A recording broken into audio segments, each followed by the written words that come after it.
तू आत्ताच्या आत्ता माझ्या डोक्यावर हात ठेवून शपथ खा, तुझं मला सोडून दुसऱ्या कुणाबरोबर चक्कर नाही.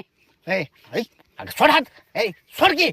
एकतर डोक्याला ते चिप चिप चिप चिप एवढं मोठं खोबऱ्यास ते लावलेस, माझे हात सगळे चिकट लोळून होणार, पुन्हा सगळे कपडे घाण होणार. काहीतरी बोलत राहायचं बारक्या लेकरासारखा. होय का? तू थांबितस, मी आत्ताच्या आत्ता केसाला शॅम्पू लावून धुवून येते. हॅलो संगीता, तुझा माझा आजपासून कसला संबंध नाही. ब्रेकअप.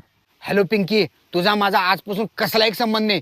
तू जे मला दिलेले सगळे गिफ्ट आहेत सगळे देऊन टाकतो. हॅलो श्वेता, माझं तुझ्यावर लय प्रेम आहे, पण मी तुझ्याबरोबर लग्न करू शकत नाही. तुझा माझा आजपासून कसला संबंध नाही. Breakup. Hello Aarti, hello Pooja, hello Kajal, hello Shubhangi, hello Anji, hello Bhagyashree, hello Archi, hello Sonali, Monali, Deepali, Rupali, Katrina, Rashmika, Aishwarya. आता खा शपथ. काय तर चेष्टा करतीस.